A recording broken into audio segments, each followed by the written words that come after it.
sa Panginoon. Praise God. Purihin po ang Panginoon. Praise the Lord.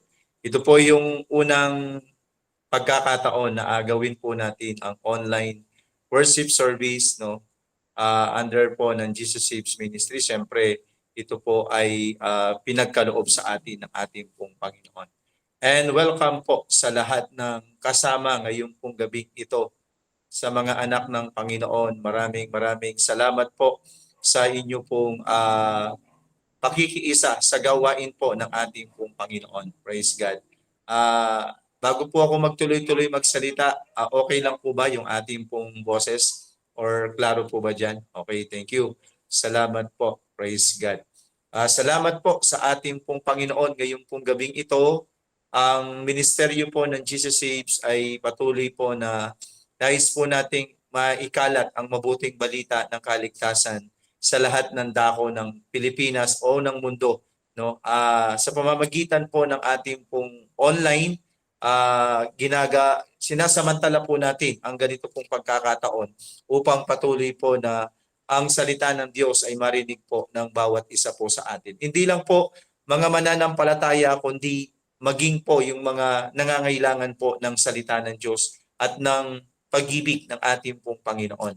At ngayon pong gabing ito, tayo po'y nagpapasalamat sa ating pong Panginoon sa inyo pong presensya, mga minamahal kong kapatid. No po, kayo man po ay nasa ibang iglesia at miyembro man po kayo ng Jesus Saves Ministries, Camarin or ibang church po, no? Salamat po sa ating pong Panginoon sapagkat ngayon pong gabing ito, tayo po'y kanyang pinagkaisa upang patuloy po sa isang layunin, no po. Ang layunin po ng gawaing ito ay maitatag ang kaharihan ng ating pong Panginoon at patuloy po na mahipahayag ang kanyang buhay at banal na salita sa lahat ng dako, no? At makarinig ang mga tao ng salita po ng Panginoon. At ang salita ng Diyos, ito po ay salita ng katotohanan at salita po ng kaligtasan at salita po ng biyaya na magbibigay sa ating pong lahat, no, na makakarinig po nito. Okay, ngayon pong gabing ito, samahan niyo po ako, sama-sama po tayong mag-aral at magbulay ng salita ng Panginoong Hesus. No po. Salamat po sa lahat ng mga naririto. Hindi ko na po kayo isa-isain pa, medyo marami-rami po tayo, no? Baka makaubos po ako ng maraming oras, sabay ganun, no? Praise God. At welcome ko lang po ang isang kamanggagawa ko rin po na ngayon po ay kasama doon po sa San Jose City, pati yung mga members po natin doon. So si Pastor Aya, no po, Pastor Ramel Ralios, yan po. Thank you so much sa Panginoon at kasama po natin ang ating pong kapatid na ito. At ito rin po ay bunga, no? Maririnig nyo rin po ang kanyang testimony.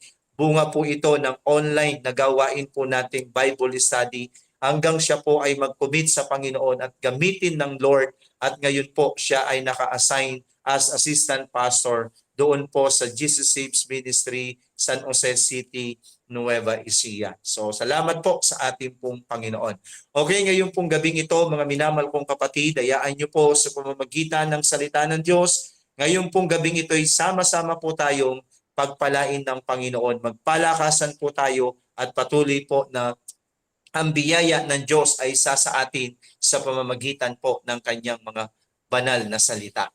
Okay, nais ko pong kayong dalhin sa aklat ng Galacia, kabanatang 3, talatang 26 hanggang 29. Okay? Po, i-generalize ko lang po. Magandang gabi sa Japan, dito sa Pilipinas at saan mang sulok ng mundo. Magandang umaga po dyan po sa bansang USA. Maraming salamat po mga minamahal kong kapatid. Verse 26, ito po ang salita ng Panginoon. Galacia, kabanatang 3, talatang 26 hanggang 29. Ang sabi po ng Biblia ay ganito, dahil sa inyong pakikipag-isa kay Kristo Jesus, kayong lahat ay mga anak ng Diyos sa pamamagitan ng pananampalataya. Si Kristo mismo ang inyong isinuot na parang damit ng kayo'y nabautismuhan sa inyong pakikipag-isa sa Kanya. Wala nang pagkakaiba ang Udyo at ang Griego, ang alipin at ang malaya, ang lalaki at ang babae. Kayong lahat ay iisa na dahil sa inyong pakikipag-isa kay Kristo Jesus. At kung kayo'y kay Kristo, kayo'y mga anak ni Abraham at tagapagmana ng mga pangako ng Diyos. Diyos ang siya pong magpala sa kanya pong buhay na salita na ating pong binasa ngayon pong gabing ito. Gabayan po tayo ng banal na Espiritu Santo sa ating pong pag-aaral ngayong gabing ito. Nawa po, saan man po kayo naroon, sa trabaho man, sa bahay, o saan man po na kayo nandoon, no, na ngayong pong gabing ito ay patuloy na mangusap ang Panginoon sa buhay at puso ng bawat isa. Okay? Yan po ang salita ng Diyos. Galatians chapter 3 verses 26 to 29.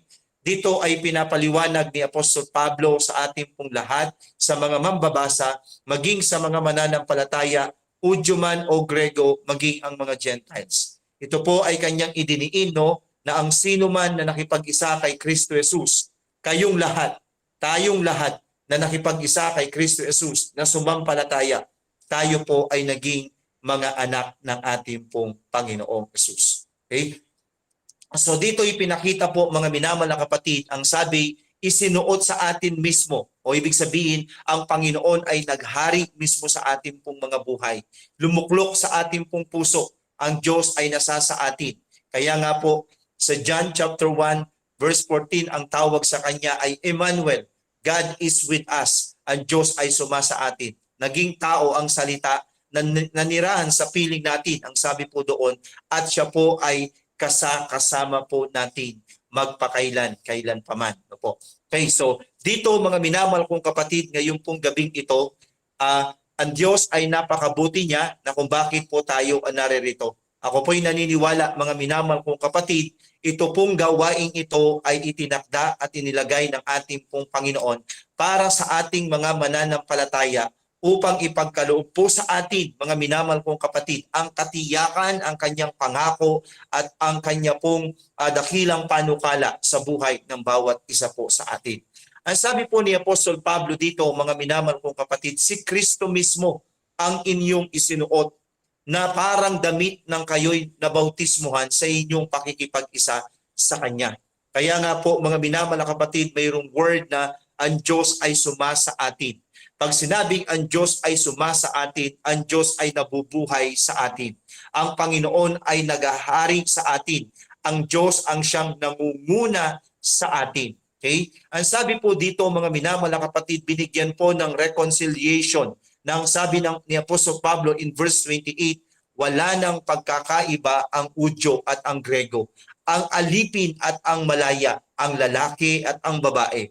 Kayong lahat ay iisa na dahil sa inyong pakikipag-isa kay Kristo Jesus. So ibig sabihin, mga minamahal na kapatid, kapag ang isang tao ay nakipag-isa, naniwala, sumampalataya sa ating pong Panginoong Jesus, ikaw man ay isang Gentiles, ikaw man ay isang Grego, anuman ang iyong lahi, anuman ang iyong lipi, anuman ang estado ng iyong buhay, kapag ikaw ay nakipag-isa kay Kristo, you are in Christ. Ikaw ay nasa Panginoong Jesucristo. Yeah, sabi ng verse 29, at kung kayo'y kay Kristo, kayo'y mga anak ni Abraham at tagapagmana ng mga pangako ng Diyos. Praise God. Ngayon pong gabing ito, mga minamahal kong kapatid, sa ating pong pakikinig ay nais ko pong mag-iwan sa inyo ng ilang bagay. 3 bagay lang po ito. Ang ating pong pag-aaralan ngayon pong gabing ito ay pinamagatang kong to be in Christ. To be in Christ. Ang nakipag-isa kay Kristo Jesus, tayo po ay na kay Kristo na. Ang Diyos ang siyang nag-aari sa atin. Katulad ng paliwanag po kanina ni Apostol Pablo in the book of Galatians chapter 3 verses 26 to 29. Ang sino mang nakipag-isa at sumampalataya sa Kanya, tayo po ay na kay Kristo na. And to be in Christ, anong ibig sabihin po nito? To be in Christ means to be spiritually united with Jesus Christ. Ibig sabihin po, to be spiritually united with Jesus Christ. Tayo po ay kaisa na ng ating pong Panginoon. Before, we are dead in spirit. But to be in Christ, we alive with Christ. Tayo po ay kasama ng ating pong Panginoon. Binuhay ng ating pong Panginoon ang ating pong patay na espiritu. Bakit? Kasi tayo ay nakipag-isa sa Kanya. Kaya kapag sinabi pong in Christ, mga minamahal kapatid, ibig sabihin to be spiritually united, spiritually alive, spiritually no po na tayo po ay binigyan ng Diyos ng buhay. Okay? Isa pa po, to be in Christ means to be personally united with Jesus Christ through faith. Hindi lang spiritually, kundi personally, individually. Tayo ay malayo sa Panginoon before. Pero mga minamahal na kapatid, dahil sa ating pakikipag-isa kay Kristo Jesus, not only spiritually na tayo po'y binuhay ng Panginoon, but personally. Pag sinabing personally, ito pong makasalanan po nating itong katawan o sinful nature na to ay nilinis ng Panginoon at tayo ay malaya ng makakalapit sa kanyang kabanal-banalang trono. Kaya yan po ang ibig sabihin ng to be in Christ. Okay? Ang sabi ng John chapter 1 verse 12, subalit ang lahat ng tumanggap at sumampalataya sa Kanya ay binigyan niya ng karapatang maging mga anak ng Diyos. This is our new identity. Before, we are the kalaban ng Panginoon. Tayo po ay kaaway ng Diyos. Tayo po ay malayo sa Panginoon. But today, ngayong panahon na ito, dahil tayo ay nakipag-isa sa Kanya, tayo ay binigyan niya ng karapatang maging anak ng Diyos. In verse 13, ang sabi ng John chapter 1 verse 13, sila ay naging mga anak ng Diyos hindi dahil sa isinilang sila ayon sa kalikasan o kagustuhan o sa kagagawan ng tao, kundi ayon sa kalooban ng Diyos. Praise God. Mga minamahal na kapatid, tayo ay naging to be in Christ because ito po yung layunin at kalooban ng Diyos. Ang Diyos po, mga minamahal na kapatid, ang nagdesisyon. Ang Diyos po ang gumawa at nagplano ng kaligtasang ito para ikaw at ako ay maging kaisa ng ating pong Panginoong Jesus. Okay? Tuloy po natin, mga minamahal na kapatid, tatlong bagay lang po ang nais kong iwan sa inyo ngayong pong gabing ito na ang ibig sabihin po ng to be in Christ. Okay? Hindi lang po spiritually united but physically united. At hindi lang po yun kung ano yung mangyayari sa atin bilang nakipag-isa sa Kanya at kung ano ang ibig sabihin ng to be in Christ. Okay? To be in Christ means we receive new life in Christ. Tayo ay nakatanggap ng bagong buhay sa Panginoon. Okay, to be in Christ means we receive new life in Christ. New creation. When you are in Christ, you are considered a new creation. Free from sin and with a new identity. Kaya mga minamahal kong kapatid, napakapalad natin. Pinagpala tayong tunay kapag tayo ay na kay Kristo. Bakit? Kasi mga minamahal na kapatid, ang ating Panginoon Diyos Ama, ang tingin niya sa atin ngayon ay hindi na taong makasalanan. Ang tingin sa atin ng Diyos, mga minamahal kong kapatid, tayo ay isang malinis, banal sa harapan ng Panginoon. Bakit? Dahil sa ating pananampalataya at pakikipag-isa kay Kristo Jesus. Na gusto pong ipahayag at ipaliwanag sa atin ng Diyos na dapat nating isa pamuhay bilang kanyang mga anak. Kaya kapatid, kapag sinasabi na tayo po ay in Christ, and to be in Christ means we receive new life in Christ. Ito po ay mga salita o binabanggit ni Apostol Pablo in 2 Corinthians 5:17 na ito po ay talagang alam na po natin bilang tayo pong mga anak niya. Ang sabi po ng verse 17 ng 2 Corinthians chapter 5, therefore, if anyone is in Christ, he is a new creation. The old has passed away, behold, the new has come. Tayo ay mga bagong nilalang ng ating pong Panginoon. We are new creature. Okay? Dahil po ang ating pong Panginoon ay binago at binigyan tayo ng bagong buhay. Bagong estado ng ating pong buhay. Before, we are enemy of Christ. Before tayo po ay patay dahil sa kasalanan.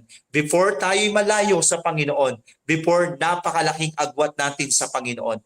But praise the Lord, through Christ Jesus, to be in Christ, mayroon tayong bagong identity. Mayroon tayong bagong pagkatao. Mayroon tayong bagong buhay sa ating pong Panginoon.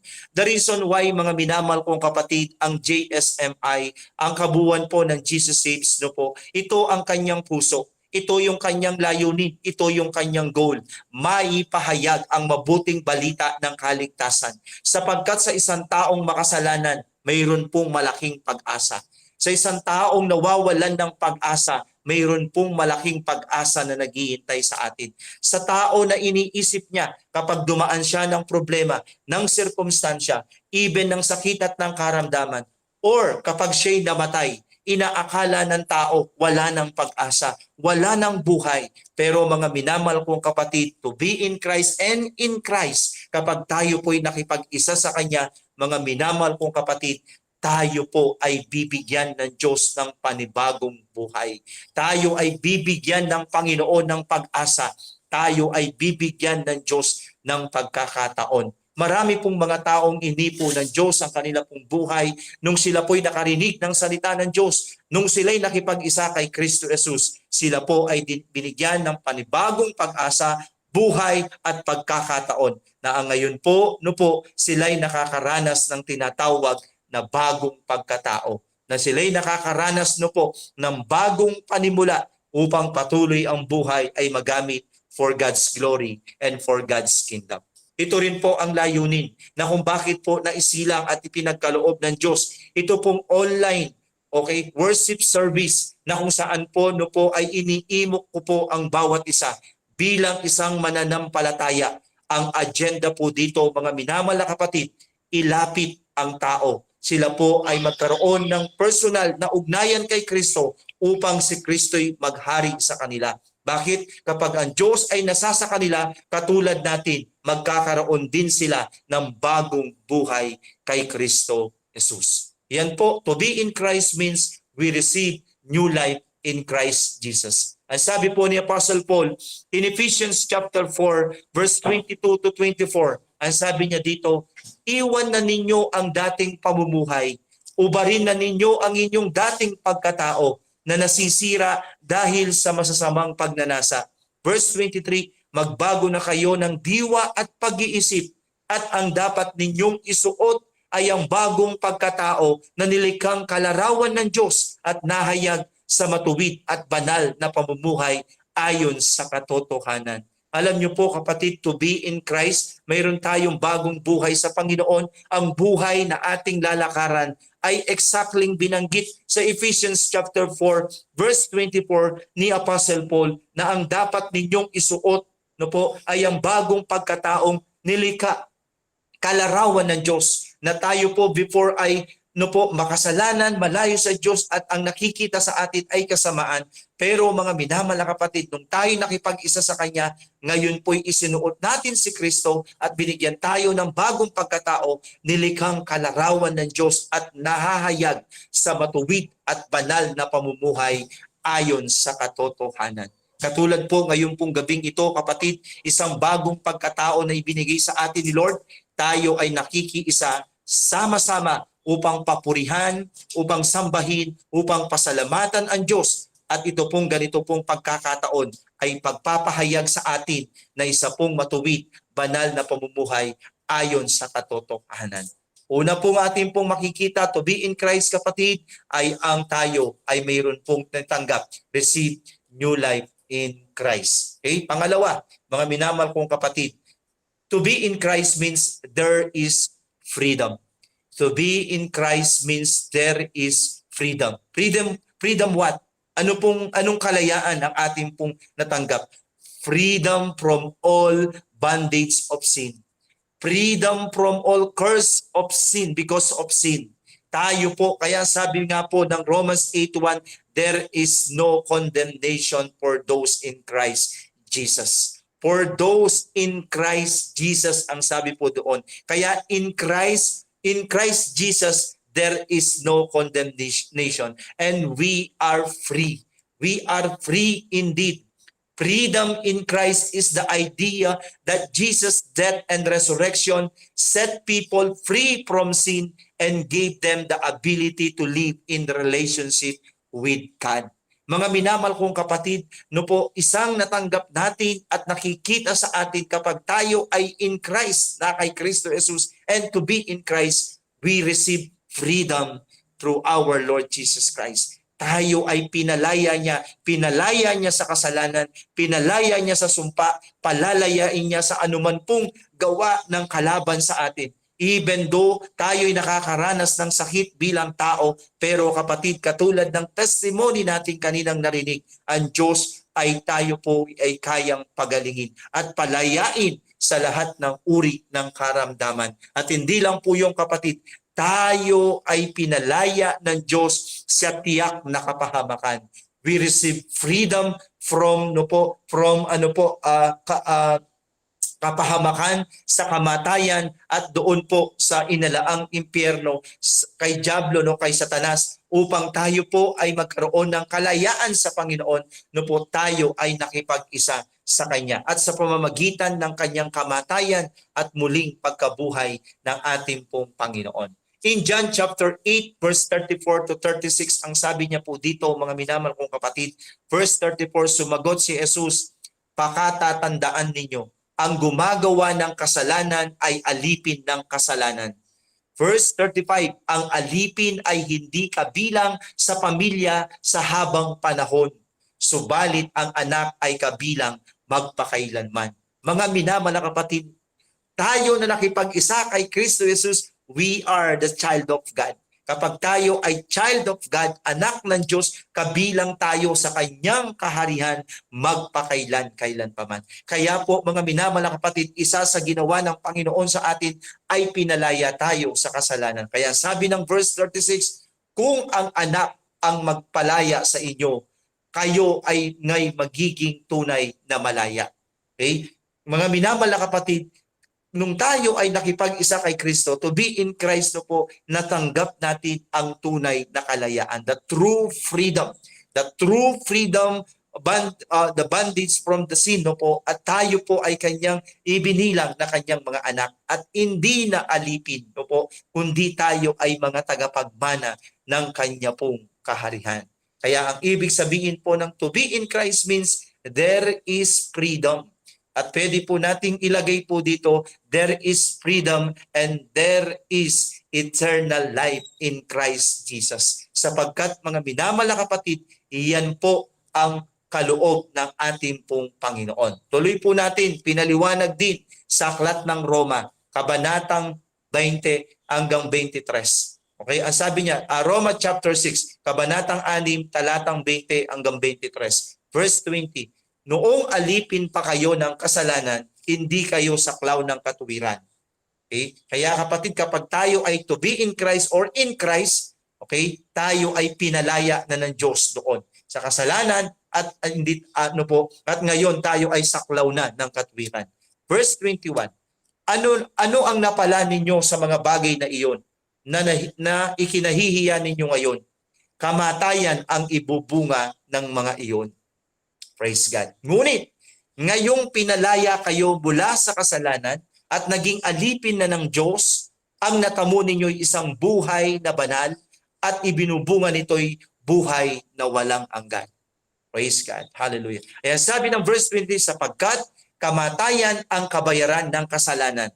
Pero mga minamahal na kapatid, good news, dahil hindi na po tayo doon. Tayo ay binigyan at pinalaya na ng ating pong Panginoon. Kapag tayo ay na kay Kristo, hallelujah, ang kasalanan po ay binayaran na ni Kristo doon sa krus ng Kalbaryo. That's why mga minamahal na kapatid, every first Friday, mayroon tayong banal na hapunan. Mamaya, mayroon po tayong Holy Communion. Ito po yung exactly ginawa ng ating pong Panginoon. Sa pamamagitan ni Kristo, bayad na ang kasalanan mo. Kaya hindi ka na magbabayad sa kasalanan mo, wala nang kamatayan. Ang binabanggit na kamatayan doon ay yung second death doon sa apoy ng impyerno na kaparusaan. Kaya sabi ng Roma 8:1, there is no condemnation. Praise God. Kaya to be in Christ and in Christ, kaya mga minamahal kong kapatid, huwag tayong aalis kay Kristo. Manatili tayo sa Panginoon. Tatagan at lakasan po natin ang ating pananampalataya. Bakit po? In verse 23, sapagkat kamatayan ang kabayaran ng kasalanan. Ngunit ang walang bayad na kaloob ng Diyos ay buhay na walang hanggan sa pamamagitan ni Kristo Jesus na ating Panginoon. Again, kung babasahin po natin ito in English version, in Christ, ang sabi, mababasa natin, kapag tayo ay na kay Kristo Jesus, tayo po ay may buhay na walang hanggan. Ito yung kaloob ng Diyos. We are free from the penalty of sin. Binayaran na ng Diyos, malaya na tayo noon sa kabayaran ng kasalanan o sa penalty ng kasalanan through our Lord Jesus Christ. Kaya kapag tayo ay na kay Kristo, we are in Christ, and to be in Christ, mga minamahal kapatid, ang natanggap po natin ay freedom. Ibig sabihin, there is freedom. There is eternal life in Christ Jesus. Okay? Yan po. Pangatlo, mga minamahal kong kapatid, to be in Christ means we are forgiven. Tayo ay pinatawad na ng Diyos. Tayo ay malinis na sa Kanya pong banal na harapan. In Christ we are forgiven means that God has removed sins and restore a relationship with Christians through the death of Jesus Christ. Hallelujah. Kaya mga minamahal kong kapatid, nung ang tao ay nagkasala, nahiwalay siya sa Diyos. Okay? Na-disconnect siya sa ating pong Panginoon. But praise the Lord, dahil kay Kristo Jesus, kaya nga po kapag tayo ay in Christ and to be in Christ, na-restore, na ibalik muli yung relationship na yun. Bakit? Kasi tayo ay pinatawad sa ating mga kasalanan. Kaya mga minamahal kong kapatid, yan po ang ginawa sa atin ng Panginoon. At kapag tayo ay na kay Kristo Jesus, kapatid, no po, tayuan po natin yung bagong buhay na pinagkaloob sa atin. Tayuan natin yung kalayaan na pinagkaloob sa atin ng Diyos. Tayuan natin yung ating pong estado na tayo ay malinis at pinatawad na ng ating pong Panginoon. At mga minamahal kong kapatid, it is worth it na ito'y ating ipahayag, na ito'y ating ipaglandakan. Ito man po ay sa online, saan man po tayo naroroon, saan mang lugar, na dapat po ito'y ating ipahayag na kapag tayo ay na kay Kristo, tayo po ay mayroong bagong buhay kay Kristo. Tayo po, mga minamahal kapatid, ay may kalayaan at tayo po ay pinatawad at nilinis ng Diyos sa lahat ng ating mga pagkakasala. Okay? Hindi natin pwedeng sabihin, hindi po ako karapat. Dapat, Lord, yes, totoo po yun. Walang marapat sa atin. Lahat ay nagkasala. Subalit kapatid, si Kristo ay bumaba para sa atin, upang tayo ay abutin at upang sabihin sa atin kapag tayo ay sumampalataya sa Kanya, tayo ay Kanyang dilinisin at magiging marapat at karapat-dapat sa harapan ng Diyos Ama. Hallelujah. Ibig sabihin ng to be in Christ means we are forgiven. Mga minamahal kapatid, forgiveness no po is a means to freedom. Forgiveness can lead to a closer relationship with God and a path to healing and peace. Forgiveness is a gift.